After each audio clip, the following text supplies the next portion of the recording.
Eu queria agradecer aos meus colegas a possibilidade de participar desse evento com esse imenso desafio de debater esses trabalhos. Evidentemente, eu conheço o trabalho dos meus colegas, mas não conhecia os textos que foram apresentados, porque eles foram uma surpresa para mim como debatedora e para vocês como ouvinte, e, portanto, um pouco a partir do que eu conheço, mas sobretudo dessa escuta, que eu quero tentar colocar algumas questões, enfim, alguma procura de articulação entre o que foi apresentado de uma maneira muito breve, para que a gente possa ouvir os nossos palestrantes novamente, para que vocês possam formular questões mais específicas.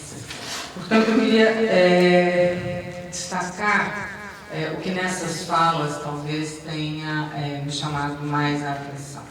Primeiro, retomando ainda a fala do professor Hugo e da professora Mariângela na abertura dessa sessão, a imperiosidade de conhecer, de estudar e de refletir e de, portanto, nesses 30 anos que nos separam da morte do arquiteto e professor Artigas, evitarmos o risco da mitificação, que via de regra acontece, me parece, quando há um reconhecimento da importância e uma ausência da reflexão, né? Quando então, me parece que esse é um risco enorme e que todos os que aqui falaram antes, de alguma maneira, destacaram por caminhos muito diferentes, mas destacaram isso nas suas falas, ou seja, como operarmos para evitar que um reconhecimento de todo necessário e de todo ancorado na qualidade das práticas, das reflexões e da própria permanência do arquiteto, que de alguma maneira nos reúne aqui hoje, não se transforme na mitificação, não se transforme naquelas reiterações que são os mitos de origem, na grande capacidade criativa, a excepcionalidade e assim sucessivamente, que são exatamente os procedimentos, esse procedimento de mitificação, que me parece, via de regra, impedem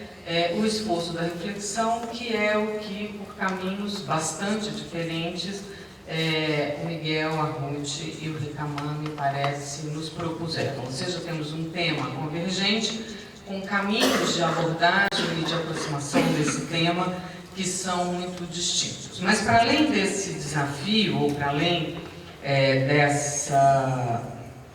desse compromisso do conhecimento como um reconhecimento da importância a partir da problematização e não da mitificação, eu também acredito que os meus 3 colegas colocaram 2 outras questões de maneiras muito distintas, todos eles, mas 2 questões que me parecem importantes para que nós possamos nos aproximar dos conteúdos mais específicos, ou é pelo menos essa maneira que eu estou tentando colocar a minha proposta de reflexão para vocês.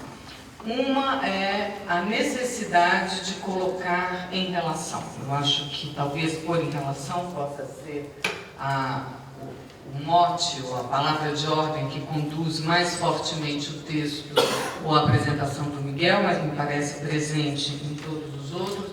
Colocar em relação a obra do arquiteto enquanto obra arquitetônica com a obra enquanto texto, enquanto pensamento. Reconhecer como o arquiteto procurava colocar em relação ele mesmo essas questões, mas colocar em relação a obra com o seu tempo, a obra com os desafios daquele tempo que ele respondia de uma determinada maneira, portanto, tensionar, portanto, reconhecer essas tensões como algo que constituem uma aproximação da compreensão da produção desse arquiteto, mas também das possibilidades de análise, de reconhecimento desta produção. Isto dito, eu acho que há então uma última e inevitável aproximação entre os três autores, os três colegas, que são eles mesmos três autores sobre o arquiteto e sua obra, que é a enorme dificuldade, se não a impossibilidade de dissociar a relação entre, neste caso, a obra arquitetônica e as suas dimensões políticas. Cada um deles lidou com isso de uma maneira evidentemente distinta, se não antagônica, mas me parece que nenhum deles consegue escapar dessa necessidade, que não é uma necessidade óbvia nem incontestável quando analisamos obras de arquitetos, para ficarmos nesse campo disciplinar e nesse campo profissional. Ou seja, de maneiras distintas, e muito distintas, inescapável reconhecer esta relação e esta tensão que é própria do próprio personagem aqui em discussão, o arquiteto e professor Vila Nova Artigas. A partir, portanto, desse quadro, desse esforço precariamente realizado aqui de colocar em articulação as três falas, eu queria pensar algumas questões, que não sei se serão exatamente perguntas para cada um de vocês, mas, enfim, questões que a escuta dos trabalhos me trouxe. Uma, e que eu acho muito forte na obra, na fala do Miguel, né, que escapa que está presente em todas elas, mas que escapa de alguma maneira ao tema proposto pela organização do evento, que é o Artigas e a Metrópole, mas eu gostaria de deixar aqui destacado, porque para mim, como professora da FAU, foi uma questão muito importante. Se, após ouvi-los, aos três, eu fiquei me perguntando se em larga medida, a permanência e a centralidade do Artigas não se deve, a partir dos problemas que vocês colocaram, está em larga medida ao fato de ele ter constituído uma faculdade de arquitetura.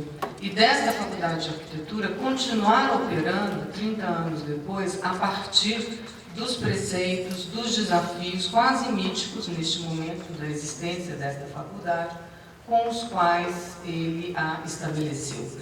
Se, considerando a dificuldade de refletir sobre a obra arquitetônica, sobre o desconhecimento e sobre os problemas levantados por esta mesa em relação à obra arquitetônica e a necessidade de colocar arquitetura e pensamento político em relação também como um tema desta própria mesa, se aquilo que está tão desarticulado não ganha articulação na perspectiva do Artigas construtor de uma escola de ensino, né?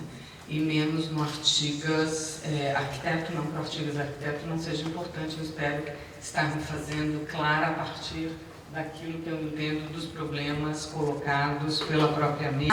As conexões entre os projetos efetivamente realizados, que são fundamentalmente projetos de casa, e a cidade, que era o tema proposto como desafio para a mesa. O Miguel nos apresenta o lote e a apropriação do lote como uma forma importante de nós pensarmos essa conexão, não a única. Você traz para dentro da questão do próprio projeto das residências, mas o lote é o lugar onde você, enfim, faz incidir, pelo menos na minha compreensão, uma luz maior para se pensar esta conexão. Ao contrário do Recamã, que incide a luz na casa, na casa para dentro dela mesma, no projeto dela mesma, e, portanto, eu não sei se essa é uma tensão ou um problema menor, me parece que não, pela própria maneira como vocês acabam por compreender os processos de modernização e de industrialização de uma maneira muito distintas, os três, mas especificamente nesse aspecto, me parece, o Miguel e o Recamã compreendem o processo de modernidade e modernização e o papel da industrialização na obra do Ortigas de maneira distinta. E eu me pergunto quanto o foco na casa ou no lote para pensar a cidade não diz respeito a essa distância de enfrentamento de um problema que me parece comum para os dois. Em relação ao trabalho que a Ruth nos apresenta a partir de uma análise que toma por foco uma construção, e é uma estratégia interessantíssima, eu adorei, pegar o recorte de uma construção que se faz sobre essa arquitetura e ela mesma fazer incidir um olhar diferente sobre aquela construção, reafirmando, portanto, na apresentação isso que os três destacaram como sendo central, que é a necessidade da interpretação e da explicitação, da interpretação como uma forma de aproximação, enfim, fazendo toda essa problematização. Eu queria, então, em relação a esse texto, pensar que se o problema do olhar estrangeiro nos inclui por sermos gêmeos ou por sermos exóticos, nós respondemos a isso, se eu entendi a sua fala, reafirmando ou procurando desesperadamente uma identidade própria que acaba estando ancorada numa modernidade incompleta, que numa perspectiva completamente distinta, até onde eu consegui entender, por exemplo, o problema do Recamã, que, se eu entendo, diz, perante esta modernidade horrorosa, incompleta, inconclusa, não burguesa, cabe ao arquiteto se recolher ao interior das casas. Você aponta, até onde eu entendo, um caminho distinto, que você se preocupa menos em entender nessa sua fala o projeto propriamente do arquiteto, mas ao estabelecer essa atenção, você procura se distanciar desses processos de mitificação, atualizando o pensamento e a obra, dizendo que a obra que temos não é necessariamente a obra construída, é a obra construída com décadas de incidência, de vida e experiência social sobre ela. Entretanto, se eu entendi a sua fala, eu queria te fazer uma pergunta bastante específica, que você diz que pensar a relação entre política e obra é, portanto, uma redução. Se isso é uma redução, o que, evidentemente, sobretudo, dependendo da maneira como se faz, é um empobrecimento absoluto, eu entendo que você advoga que nesse distanciamento, portanto, entre a arquitetura e a política na análise da obra, a obra devia ser o centro da dimensão artística e, portanto, é a partir da obra que a relação com as outras obras, com o contexto, com as questões deviam ser colocadas. E nessa perspectiva, o talento é a chave entrada. Se eu entendi corretamente, eu queria te perguntar um pouco sobre como problematizarmos a ideia do talento sem nos aproximarmos da ideia da genialidade, que é da onde você partiu construindo o seu distanciamento, se eu assim entendi a sua fala. E por fim, para não me estender excessivamente, eu queria pedir ao Recamã que retomasse a ideia dessa modernização sem revolução, dessa modernização, portanto, dessa modernidade, para ser mais precisa, que é o termo que você usa, sem revolução burguesa, como reinterpretação de um Brasil arcaico, ou como expressão a nível local do fracasso dessa modernidade, como junto com a questão, as outras questões que você coloca, como uma estratégia do arquiteto para escapar da utopia e incidir na realidade. Foi como você acaba a sua fala. Ou seja, eu fico me perguntando, a partir da fala de vocês, e sobretudo de vocês dois, e com isso eu encerro, Se a cidade não é uma casa, apesar de todas as explicações, eu tenho realmente uma imensa dificuldade em reconhecer a importância da cidade nas análises, não na obra do Artigas, que eu não conheço, enfim, mas nos textos ou nas análises que vocês trazem, porque não me adianta, ou me adianta pouco, ou se apresenta para mim como um problema, dizer que se o mundo me frustra, eu me recolho na minha obra, e na minha obra eu constituo, isolado do mundo, a modernidade ou a cidade que eu desejaria que existisse.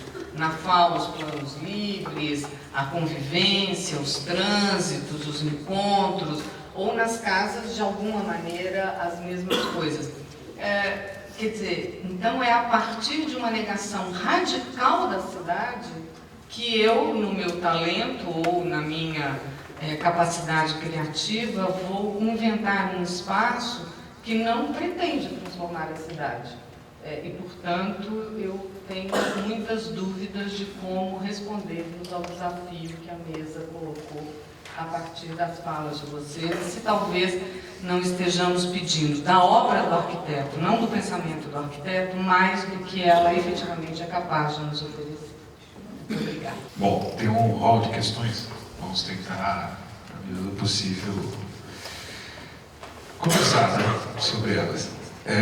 Tem uma primeira, se eu entendi, que é a permanência do Artigas, ela se deve em grande parte ao fato dele ter projetado a FAO, né, e não exatamente a permanência, mas a recorrência ao Artigas, né, existe uma questão concreta. Corrente, digamos assim, a chamada Escola Carioca, a partir da fala do Mário de Andrade, no texto Brasil Buildings, que caracterizou a produção, né, Niemeyer e Costas e outros arquitetos, como de fato uma verdadeira escola de arquitetura. E na pesquisa do professor Carlos Martins, ele identificava toda uma historiografia, né, livros que ratificavam essa matriz única, né, da escola carioca.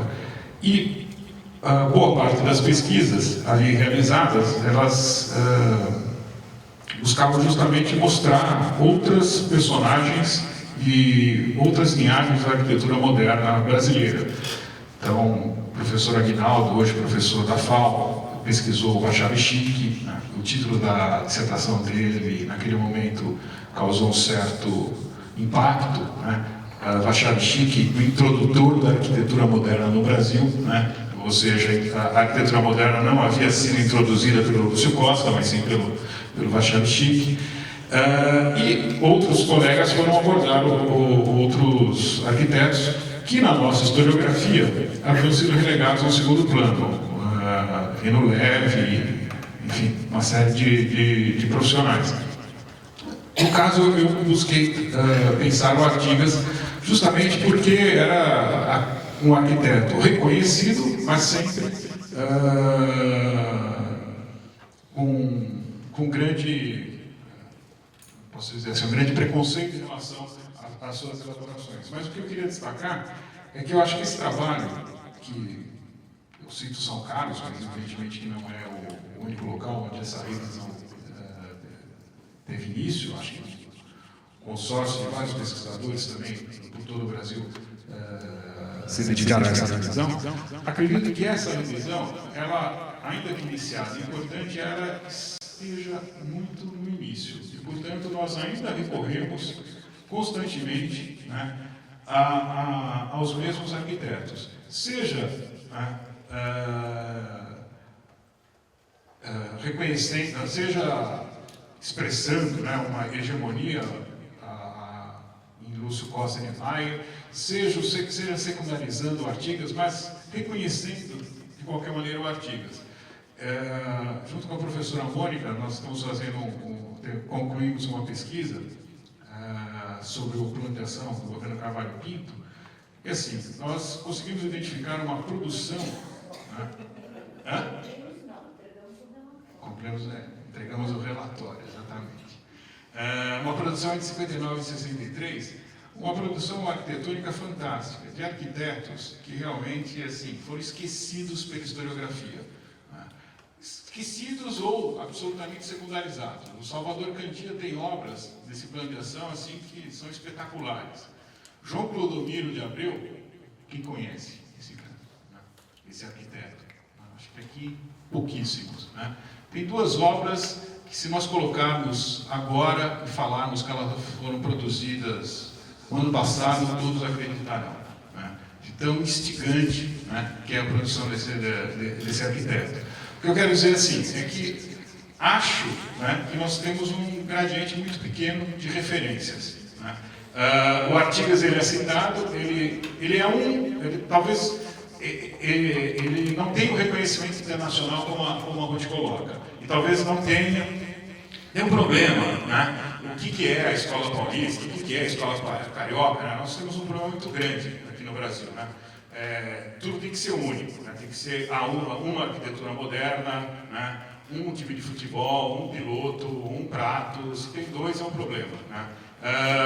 Mas enfim, acho que nós temos que pensar que de fato a multiplicidade no caso arquitetônico é muito mais rico do que a historiografia registra.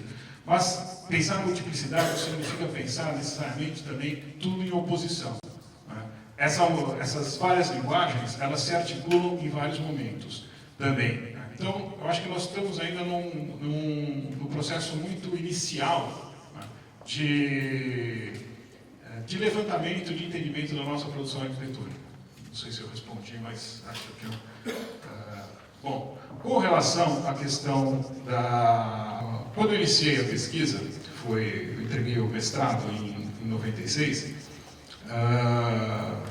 primeiro eu queria deixar assim, o livro saiu no ano passado, parece assim que foi relativo ao mestrado, parece que foi muito bem pensado em relação ao centenário do Artigas. Nada disso. O livro foi aprovado pela editora em 2006. Né? E entre a aprovação em 2006 e a publicação em 2014, aconteceram todos os vai e vem possíveis e imagináveis, de troca de editor, de troca de não sei o quê, troca de uma... E talvez por uma coincidência feliz, o livro saiu ao final de 2014, próximo do centenário, mas isso em absoluto foi algo pensado e planejado. Mas lá em 2006, quando o livro foi aprovado, eu já tinha... existia a possibilidade de rever o livro, né? Ele foi fruto de uma dissertação defendida em 96. Naquele momento foi a primeira dissertação defendida. Como o Hugo falou, e também a Ruth, poucas pesquisas haviam, e certamente, né, questões novas foram agregadas, que poderiam estar presentes no livro, mas eu achei por bem não alterar. Né?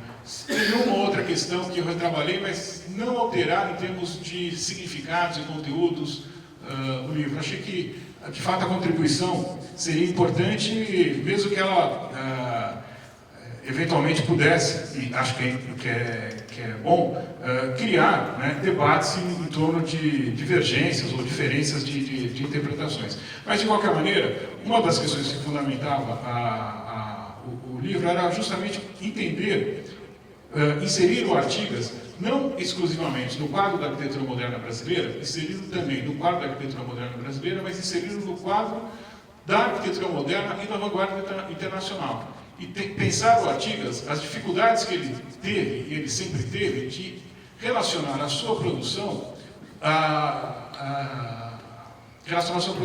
no quadro da produção internacional. Explico. O Robert Schwarzer tem um texto que eu acho sensacional, que é Nacionalismo por Subtração.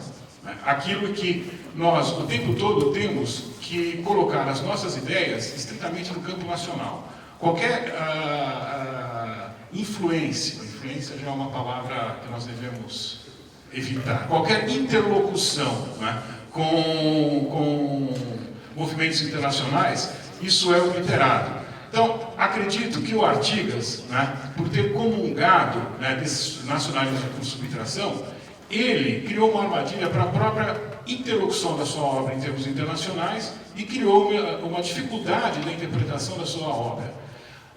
Analisando a obra do Artigas nos anos 50, para mim fica claro, né, o conhecimento que ele tinha da produção dos Smithsons, né, que tem uma outra visão política, vendo, né, o debate que ele coloca sobre técnica, sobre arte nos anos 60, as relações com o pensamento do Argan são muito claras, né, mas tudo isso não aparece na discussão do Artigas. Uma ou outra vez ele coloca essa questão. Ele cita, né, na discussão de Bonchamp, a carta do Argan criticando Le Corbusier, mas absolutamente en passant, né, isso no final dos anos 50.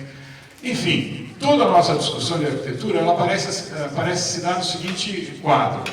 Vindo Le Corbusier nos anos 30 aqui, né, dialogou com um grupo de arquitetos, né,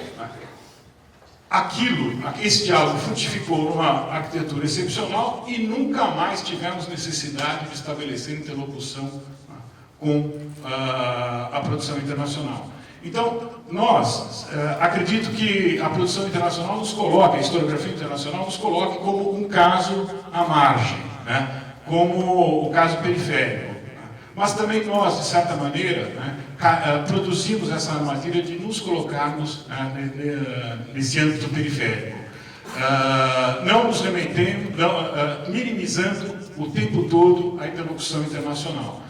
O que é diferente, por exemplo, nas artes plásticas, o que é diferente, por exemplo, na literatura, o que é diferente na música, né, em que essa interlocução ainda, também sempre, talvez não de uma maneira tão eloquente que poderia ser, também ela acabou acontecendo.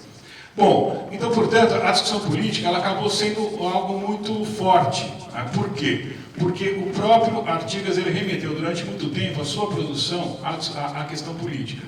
Mas o esforço foi ler a produção, né, e ver até que ponto, de fato, aquilo que era dito ao final dos anos 60 já estava claro nos anos 50. E o que eu tentei colocar aqui é que o Artigas, né, as questões políticas pelas quais nós reconhecemos a obra dele, nos anos 50 elas não estavam tão colocadas, no começo dos anos 60 elas também não estavam tão colocadas, e foi no debate, na segunda metade dos anos 60, entre Sérgio Lefebvre e Rodrigo Lefebvre, em que as posições, fazer política através da arquitetura, Artigas, não fazer política diretamente, Rodrigo Lefebvre, é nesse momento que a ideia do fazer arquitetônico, né, fazer política através da arquitetura, se sedimenta e força uma leitura retroativa, né, dos anos 50 até dos anos 60 para os anos 50. Isso que é uma questão importante. Né? Então, a leitura dos textos do Artigas não indica, né, nos anos 50 aquilo que ele fala nos anos 60.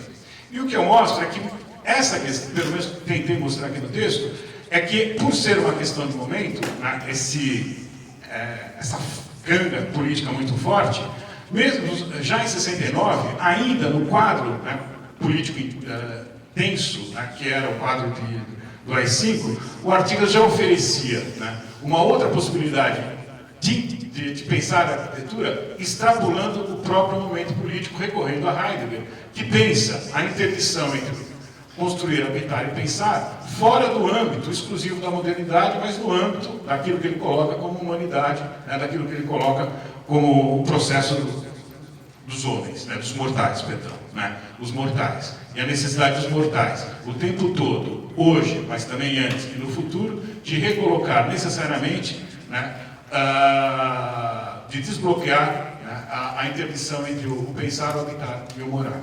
Mas eu queria começar, talvez, já que o nome da minha apresentação é fora de ordem, fazendo uma questão fora de ordem que não foi perguntada para mim. Mas antes de começá-la, eu me sinto na obrigação de dizer que eu estudei na faculdade, na beleza aí, entre 73 e 77, porque eu sei que há um certo veso na minha querida alma mater, de não gostar muito de ouvir gente de fora dar palpite. Então eu vou me colocar com gente de dentro, mesmo que seja fora e que eu gosto de ser rebelde, porque eu gosto de ser rebelde. E acho que precisava voltar a ser um pouco. Então me pareceu estranho a ideia de que o Artigas constituiu e estabeleceu a Faculdade de Arquitetura. Gente, isso é completamente uma simplificação histórica. A Faculdade de Arquitetura foi criada em 49, quando Artigas era um professor auxiliar. Ela existiu no curso de arquitetura desde 1900 e nada, como conta a Sylvia Fischer no livro dos arquitetos da Poli. Ao se constituir, ela é basicamente as ideias do Anhaya Mello, muito fortemente, e de um grupo enorme de outras forças. Né? Como disse o Miguel, a gente está sempre querendo simplificar e dizer quem é o dono, quem foi o primeiro, Não, é muito complexo. E só muda para esse prédio em 69, 20 anos depois de estar constituído. E tudo isso é história, e tudo isso... E a famosa reforma de 61 começou com o professor Milan, propondo, e aí foi modificando. Tem um monte de história, um monte de complexidade, um monte de negociação, de paradoxos, de inconsistências, de eu concedo aqui, você concede lá, então não fica como ninguém quer. Tudo isso é muito importante. E, de novo, eu acho que... É claro que o Artigas é importante, ninguém está dizendo que o Artigas não é importante, pelo amor de Deus. Mas, de repente, virou quase um ícone. Então, vamos entrar e nos benzer na porta, a Manitou, antes de entrar. Não é isso, é complexo, é complicado, tem muitas forças em jogo. O próprio fato dele não ter sido aprovado pela congregação na época, que o Hugo ressaltou, significa milhões de coisas, milhões. E é talvez uma retomada muito contemporânea, de uns 15 anos para cá, que está esbatendo todos os contornos. Por exemplo, eu fui orientanda no TFG de Rodrigo Lefebvre, que Deus o tenha, pessoa que eu sinto falta até hoje para conversar, excelente pessoa. Convivi um pouquinho pessoalmente com ele. Ele projetava na cadeia.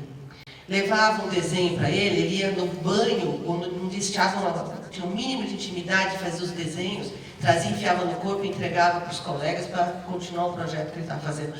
A ideia de que o pessoal da outra turma era contra o projeto e contra a arquitetura, e o Artigas era contra a arquitetura, é uma simplificação totalmente redutiva. Não é verdade. O Rodrigo era um sujeito que vivia arquitetura, bebia arquitetura, pensava arquitetura 24 horas por dia. Não é isso. Claro que quando eu não estou contestando as interpretações, a gente pode interpretar quanto quiser, mas os fatos têm precedência sobre as interpretações. Sempre. Se a interpretação não bate com os fatos, muda a interpretação, porque o fato é mais importante. Então essa é a minha postura, é uma postura pragmática, não é positivista, marxista, idealista. É pragmática. Eu acho que as coisas têm precedência sobre quaisquer ideologias a priori delas. Então, eu acho que o papel do Artigas na formação dessa escola é fundamental, importante, mas ele só pode ser compreendido vis-à-vis aos embates todos, de todas as vozes, de todos os personagens, e alguns tão relevantes quanto, ou mais, não sei, é um caso de estudar, né? É um caso de a gente ver. Então, essa é a minha intervenção fora de ordem, porque não foi perguntado para mim, e eu não sou só aqui de fora atualmente, dou aula no Mackenzie, gosto muito de dar aula no Mackenzie. Mas como ex-aluna, me sinto também um pouquinho à vontade de dar uns palpitinhos, e também já li e estudei muito. Né? Quanto à pergunta para mim mesma, que foi feita pela Nana, eu acho que realmente você fez uma leitura bastante cuidadosa do que eu estava tentando falar. Claro que em 20 minutos a gente tem que ir dando passo de gigante, pula aqui, pula ali, esquece uma coisa, um monte de coisa no meio, né? Então eu realmente reafirmo que eu acho que a obra é algo na qual a gente devia se focar. Os que somos arquitetos, não necessariamente todo mundo tem que se focar na obra, mas os que somos arquitetos, o pouco que a gente sabe é de arquitetura. Eu não sou historiadora, eu não sou filósofa, então se eu fizer uma abordagem histórica filosófica vai ser de segunda mão, ou vai ser de segunda qualidade. Então eu estou tentando fazer algo que seja dentro da minha área de conhecimento, aquilo que eu estudo, que é a arquitetura, como ela se coloca no mundo. Né? Quanto à pergunta do talento, a palavra talento vem de uma moeda, como vocês sabem, né? 1 talento, 2 talentos, 3 talentos, é uma moeda romana. O gênio é absoluto, a vocação é absoluta. O cara tem vocação para ser padre? Eu não tenho, eu espero que não tenha. Ou o talento é uma coisa gradual e que se constrói. Eu vou amanhando, eu vou estudando, eu vou aprendendo, eu vou indo atrás, eu vou lendo, eu vou indo na obra, eu vou projetando, eu vou desenhando, eu vou lendo, eu vou ouvindo os outros, eu vou fazendo e o talento se constrói. Então, essa é uma grande diferença para mim entre ser um gênio e ser um talento. E gênio é uma palavra que foi muito usada pela geração dos anos 30. Né? O gênio nativo, o professor Lúcio Costa usava. Eu tenho um máximo respeito pelo doutor Lúcio Costa, máximo. Assim. Deus do céu, Lúcio Costa da terra, adoro ele. Mas a gente tem que entender ele como homem do seu tempo. A ideia da construção da nacionalidade a partir da ideia do gênio nativo é uma ideia dessa geração. A geração de Gilberto Freire, de Sérgio Buarque de Holanda, de Rodrigo Melo Franco de Andrade, toda essa geração está posta nessa questão. A geração seguinte, como um pouco apontou o Miguel, tem essa coisa da Guerra Fria, de nós versus eles. A nossa identidade é por oposição a eles, etc. E nós? E nós? A gente precisa continuar usando as mesmas coisas, a construção dessa identidade brasileira, não sei como é que foi, mas já foi, já era, já estamos. Não precisa ficar questionando ela. Ela já está, de alguma maneira. Eu não sou versada o suficiente para falar por que eu acho isso. Então, me parece que ao reconhecer o talento, eu reconheço a construção do conhecimento. Ou, pelo menos, era assim que eu gostaria de entender a minha ideia. Né? Não é a questão do gênio, pelo contrário, eu acho que pelo contrário, exatamente ao contrário. É a questão de como você vai conhecendo e construindo e fazendo. Deixa eu ver se tem alguma coisa mais que eu anotei aqui. Não, acho que é isso. Eu acho que concordo que a gente tem que criar mais construções coletivas e admitir as dissensões. Por exemplo, o Miguel e eu estamos trabalhando para o negócio do Comum São Paulo, mas eu não preciso concordar 100% com ele. Eu discordo de um monte de coisa, ele discorda de mim. É lindo isso, é uma maravilha. A gente precisa se acostumar com não tentar achar o que tem de comum entre todos e começar a achar o que tem de descomum. Tem um monte de coisa que eu espero que tenha sido transgressora da minha parte, e se não foi, fiquei muito frustrada. Eu queria ser. A questão, para mim também, a obra. E o Artigas é um cara que fez obras com lógica própria, que eu posso destacar e fazer uma biografia de obras. Os dados historiográficos são importantes, mas não é esse o foco da minha pesquisa. Eles são fundamentais, mas eu faço o esforço de analisar as obras, mas analisar obras não é suficiente, né? Um monte de gente analisa obras, cada um analisa de um jeito. Para mim, a obra é, como historiador, não é conteúdo social sedimentado. Então, aí, na hora que ele vai resolver aquilo, não quero saber se ele tem talento, se ele é gênio, se ele não interessa. Interessa que quais são as forças sociais que aquela decisão implica. Né? E alguns não têm esse problema, aí respondendo, já entrando na resposta da Ana. Alguns não têm esse problema, então realmente cobrar de muitas pesquisas de arquitetura questões urbanas não tem muito sentido. Porém, para o Artigas tem sentido em vários aspectos. Né? Dentro do âmbito da formação da FAO, como a Ruth falou, a INHA é a figura fundamental aí nesse processo de constituição da FAO. O urbanismo era a questão da FAO. O Artigas era aluno ligado ao INHA mesmo. O Artigas vai para os Estados Unidos e diz: os meus colegas estão pensando ele não disse exatamente isso, mas eu entendi dessa maneira, em questões dos anos 20. Eu estou pensando na Califórnia. É tipo surfista, eu quero a Califórnia. O que era a Califórnia? Um lugar de grande inovação, com uma questão urbana colocada inova, que hoje a gente conhece muito bem nos temas na TV, mas não era essa a realidade disciplinar naquele momento, e ele está procurando um novo. É isso, a gente tem que... Não concordo com isso. A gente precisa procurar um novo. A gente podia ter, humildemente, seguido as lições latino-americanas e consolidado a cidade tradicional. Né? São bem mais agradáveis que as nossas. Isso é um fato. Mas nós, por razões que foram explicadas, tivemos essa constituição mental de ter que atualizar em relação a princípios do outro. Né? E, no caso, princípios europeus. O que o Artigas faz? Com essa imposição, ele vai buscar outros modelos. Então, eu posso cobrar dele a questão urbana, porque ele pensou a questão urbana. Ele fez Brasília, e Brasília traduz toda essa dinâmica da relação da casa com a cidade. Ele fez Brasília, não, também fez o concurso para Brasília, e no concurso de Brasília, que ainda é pouco analisado, é muito clara essa proposição californiana dele. Só que isso não resolve. Por quê? Porque na hora que ele tem que tomar decisões de espaço, decisões construtivas, o Brasil incide nele. Então, as contradições da modernidade, aí, passando para a segunda pergunta, a questão da industrialização. Eu não posso sair fazendo subúrbio americano. Eu posso, se eu quiser. Mas o Artigas não, ele entendeu que não podia. Ele entendeu que ele tinha que fazer uma alteração.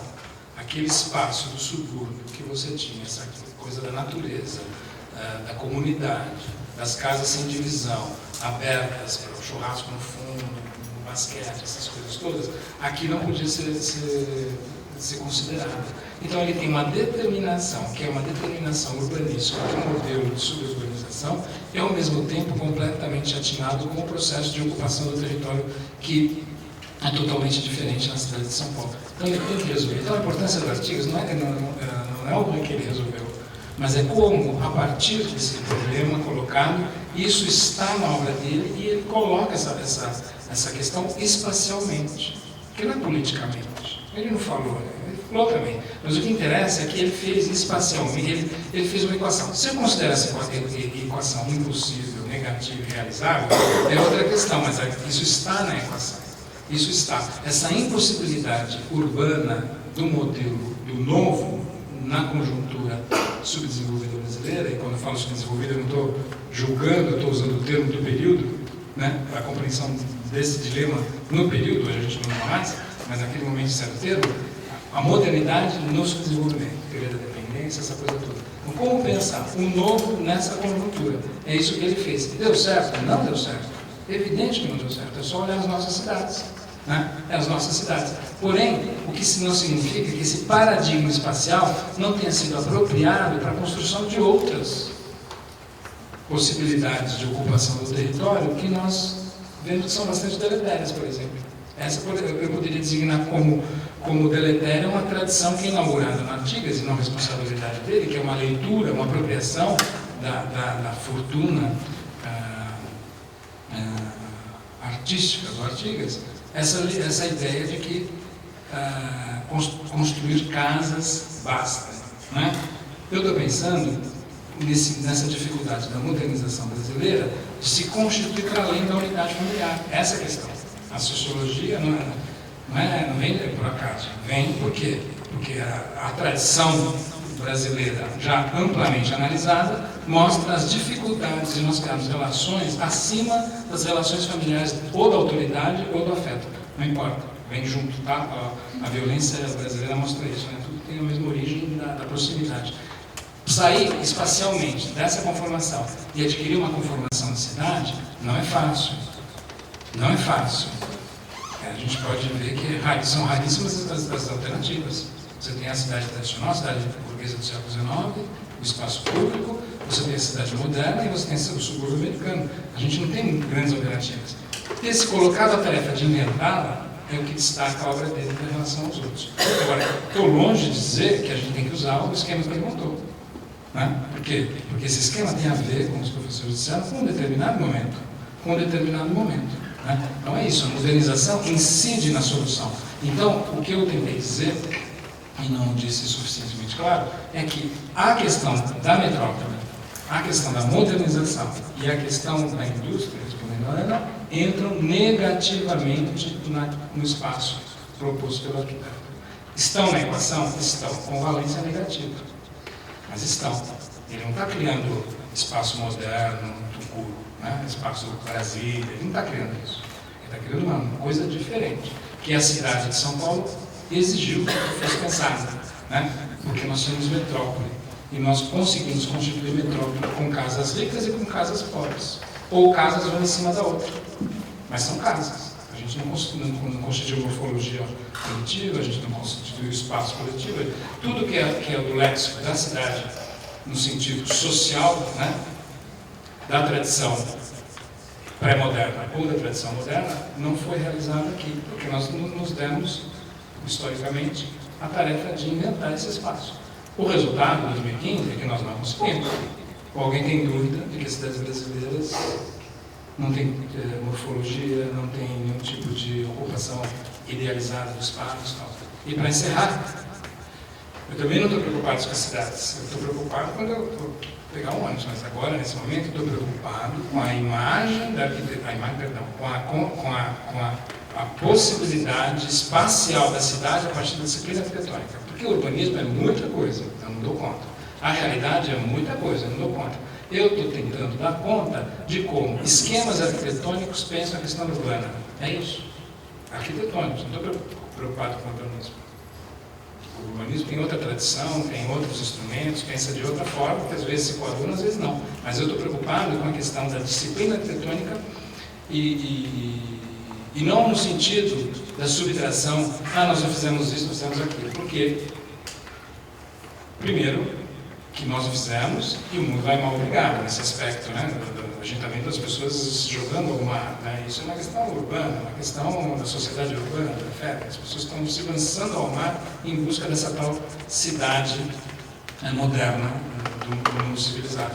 Então, o Brasil não está tentando alcançar alguma coisa que o mundo alcançou, a gente não alcançou porque a gente é incompetente. Pelo contrário, no texto eu procurei aproximar o Artigas do debate dos 50, falei do Lucan, né? O impasse do silêncio do signo, que é herdado pela vanguarda, pela geração de 50, a minha interpretação é o mesmo do Lucan, que é a base de toda a transformação da arquitetura americana moderna e pós-moderna, dos anos 60 e 70.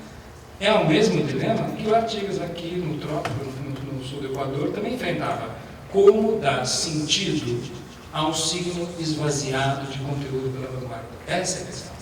E aí é pilar, aí é pena, aí é uma luz do zenital, como a luz do tempo, coincidência. Então, eu tentar criar esquemas de significação de uma estrutura linguística arquitetônica moderna que não permite mais, que fez o serviço contrário, né? Eliminou isso em função da racionalidade da indústria, etc. É um dilema geracional. Hoje a gente tem outros dilemas, mas é um dilema geracional que, ao meu ver, o Artigas, direto ou indiretamente, estava enquadrado. Então, eu não estou me penitenciando da nossa pobreza mental, pelo contrário. O impasse aqui é desigual e combinado. É combinado.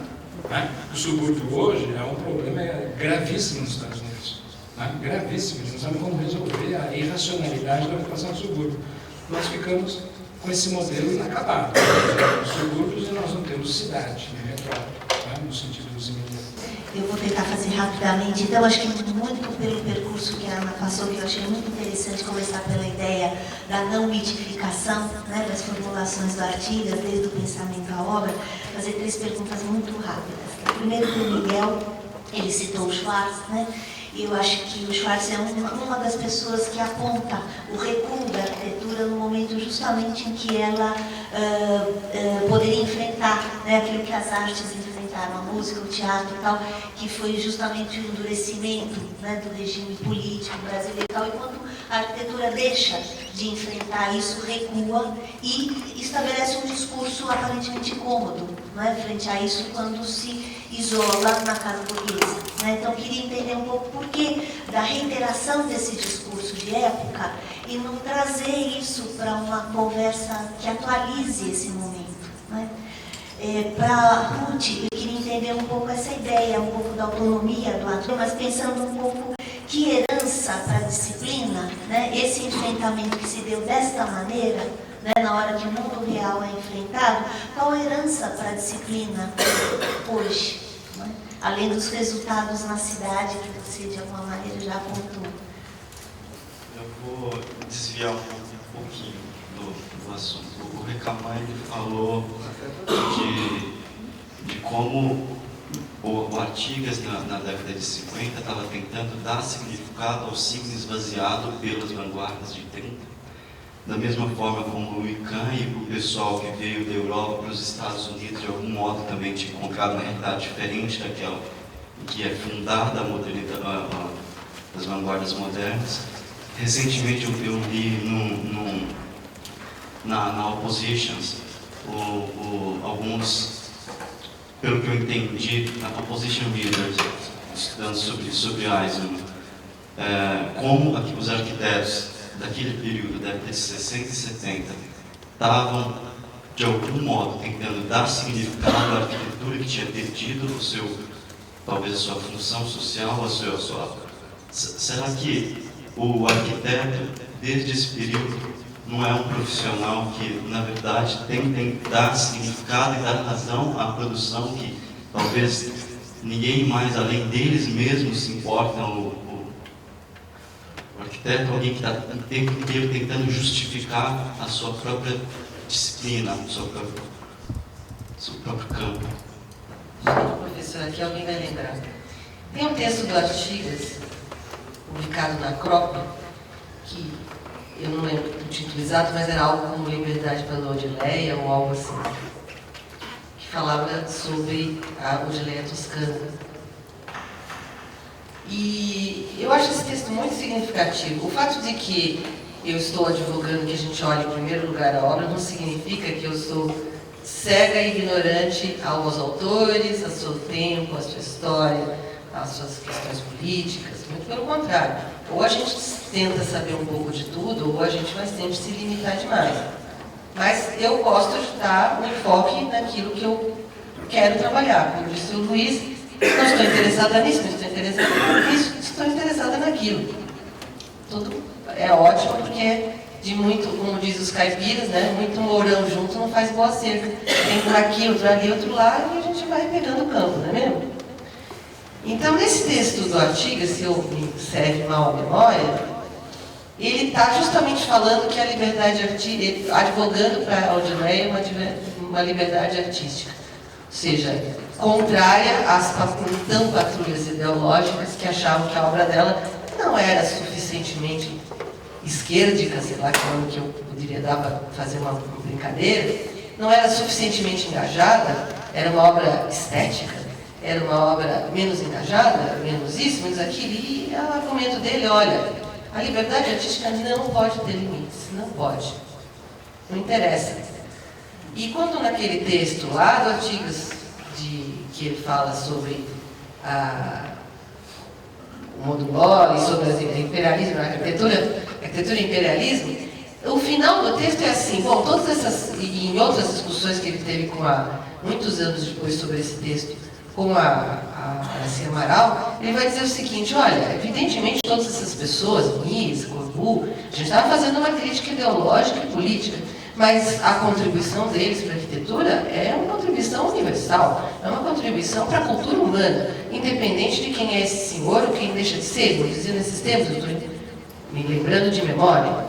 Então, eu acho que há muitas e muitas pistas para quem quiser buscar, de que o Artigas não era um arquiteto com pensamento, digamos assim, das vanguardas, das extremas esquerdas revolucionárias, aquelas que vivem a revolução do seu corpo. Aquelas que acham que elas têm que ser consistentes, o que elas dizem, o que elas fazem, o que elas comem, o que elas projetam, o que elas pensam. Eu acho que o Artigas, como homem do seu tempo, ele sabia muito bem viver em 3 ou 4 mundos, porque era o que ele tocava fazer, inclusive. A circunstância, ele tinha que sustentar a família como todos nós, trabalhar para, aspas, burguesia, trabalhar para os clientes que se lhe apresentavam, tinha sua atuação política, e quando a gente começa a tentar querer fazer tudo, bater com tudo e fazer consistência com tudo, eu acho que é de uma crueldade infinita fazer isso. É exigir de um ser humano qualquer que ele, em cada gesto, em cada respiro da sua vida, ele tenha sido perfeitamente consistente com uma grande linha triunfal. Isso é um pensamento positivista que eu não subscrevo, eu acho. Então, para responder sua pergunta, Lisete, eu acho que a questão da autonomia do ato da produção, nesse foco, não quer dizer que quem está produzindo não esteja determinado pelo seu tempo. É claro que está. Evidente, ou a beleza, ou não sei que nome dá, dos produtos, a arquitetura, a arte, textos, outras coisas. É que eles são além do que foram pensados. Se a gente só puder interpretá-los na chave de quem nos fez, a gente se limita. Eu posso interpretar eles em qualquer chave. E acho até que o autor está interpretando também em outras chaves. Está ficando uma certa moda, já escutei coisas assim. Ah, mas a Lina disse isso. E porque ela disse a verdade? Gente, as pessoas, né? Para isso se aplica a famosa lei do Dr. House, everybody lies. Todo mundo mente. As pessoas respondem coisas às circunstâncias, na sua vida, no que elas precisam. Eu acho que é o respeito à dimensão humana e das contradições humanas que me faz não querer achar que tudo é tudo, que é tudo, que é tudo, e que cada traço do Artigas, então, já é consistente com tudo. Eu acho cruel pensar isso. Então, a ação emancipatória é também uma ação emancipatória das suas circunstâncias de momento. Como essa é uma ação emancipatória importante também, né, que me parece relevante, e que, ao menos, no tipo de estudo que eu gosto de fazer, ou seja, não é o mundo, é só o que eu estou estudando, ela me ajuda a interpretar e a sugerir outras coisas. É evidente que o Artigas conhecia Kahn, Smithson, Mises e todo mundo. É evidente que o cara é culto, lido, viajado, fazia um esforço enorme para fazer tudo isso, porque não era de família poderosa, nem nada disso, né? Evidente que ele conhecia e lia todas essas coisas, evidente que ele interpretava elas da melhor maneira. Essa história que não pode falar de influência, eu não concordo, eu falo de influência. Influência não é um raio que cai na sua cabeça, influência é uma escolha. Eu vejo 10 coisas e uma delas me chama atenção. E aquilo diz algo para mim e aquilo eu me aproprio criativamente. Influência é uma escolha. Nesse sentido, que é o sentido que se usa nas artes plásticas, que eu acho que é perfeitamente possível se usar na arquitetura, eu uso a palavra influência sempre que me dá na telha. Porque eu acho que fica essa coisa, não, tal coisa não pode falar, tal coisa não pode falar. Pode falar o que quiser, desde que tenha falado, consistentemente. Claro que nos 20 minutos e nessa fala assim a gente é bem inconsistente, mas no trabalho mesmo, do texto, do livro, da coisa, a gente tenta ser um pouquinho mais coerente. Então peço desculpa se falando é meio inconsistente, mas é um trabalho de uma vida, não é uma coisa que a gente consegue de hoje para amanhã. Então não sei se eu te respondi, Lisete, mas eu acho que não estou minimizando a importância de nenhum arquiteto e da sua atuação política, nem o valor que eles tiverem, a coragem que tiverem em momentos muito difíceis. Não é isso, absolutamente. Para isso, quem gostar de trabalhar nisso aí, eu deixo para os colegas que gostam disso e que acham isso bacana. Eu só não quero, eu só quero a liberdade da Odeleia para mim. Eu quero fazer o que me parece também.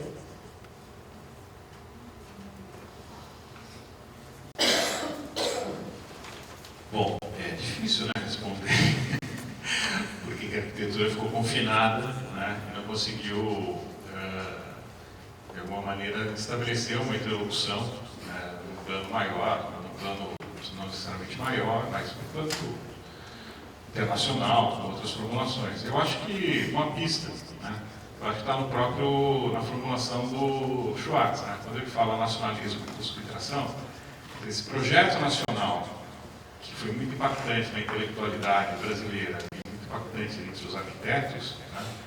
A dissolução desse projeto criou um vácuo de difícil preenchimento, né? Eu acho que a gente vai vendo como esse vácuo ele é preenchido ao longo dos anos 70 e 80 por outros caminhos, né? Quase que dando uma volta pela arquitetura. Então é um momento que o urbanismo se desenvolve, o planejamento urbano se desenvolve, né? Na FAO, eu fiz a FAO no período em que falar arquitetura era os bobinhos faziam arquitetura, todo mundo tinha que fazer planejamento urbano, porque aí você estava pensando a cidade, aí você podia transformar o mundo e assim por diante, né? Então, eu acho que essa armadilha do projeto nacional e a dissolução, ela tem uma vida longa muito grande. Eu acho que o nosso debate arquitetônico, ele ainda, padece, né, daquela situação. Eu acho que a gente ainda vê, não necessariamente eu ou você, mas assim, o circuito arquitetônico ainda vê com muita desconfiança a produção internacional. Falava em Curras e já... Falava no véu, né? As questões que eles colocam parece que não estão presentes para nós, ou seja, parece que nós estamos ainda em busca de um projeto diferente, que não é, né, aquilo que a situação, a economia e o circuito político econômico mundial coloca. Quando eu acho que a gente poderia pensar justamente a nossa produção artística, arquitetônica, intelectual nesse circuito. Acho que é um pouco por aí. Só que é só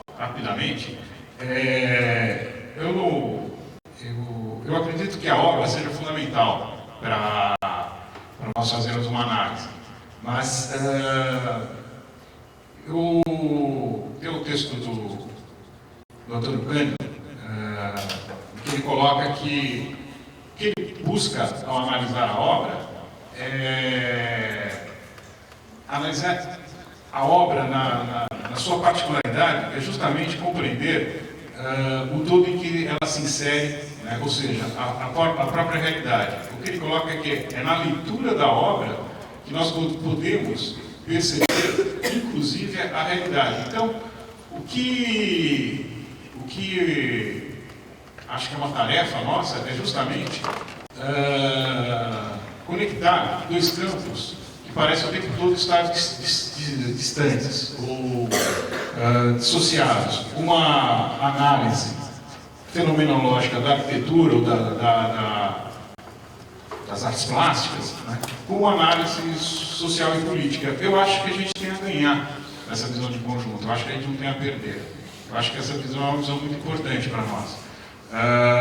Eu acho que essa visão nos coloca para além de uma discussão entre formalistas, de um lado, e visão, digamos, ou comunista, ou interessada do ponto de vista político de outro. Né? Eu acho que a obra ela pode revelar, né, várias dimensões. Evidentemente que uma análise talvez seja difícil, né, diante de uma obra, analisar esse conjunto. Mas eu acho que entender que ela guarda esse conjunto, acho que é fundamental. Vou juntar as duas perguntas e responder de uma vez. Só comentando uma coisa que a Ruth falou, que também na pesquisa que eu estou fazendo é uma coisa que me chamou a atenção. O Artigas era um self-made, né? Ele era um cara que veio do interior do Paraná e se constrói a carreira aqui do jeito que todo mundo tem que fazer, trabalhando, sustentando, etc. Isso está colocado na obra dele, mas o que me deixa surpreso não é isso.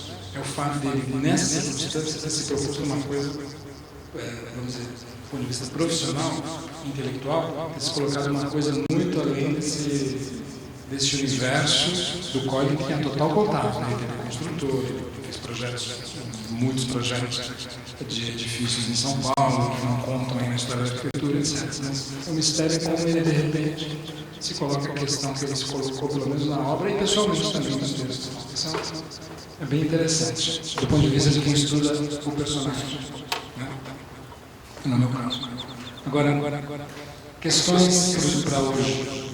E o comentário, o seu comentário sobre a opposition, o silêncio do signo, esse impasse que os anos 70 apresentou, e eu coloquei esse impasse, porque é com esse impasse que eu acho que nós estávamos trabalhando nos anos 70.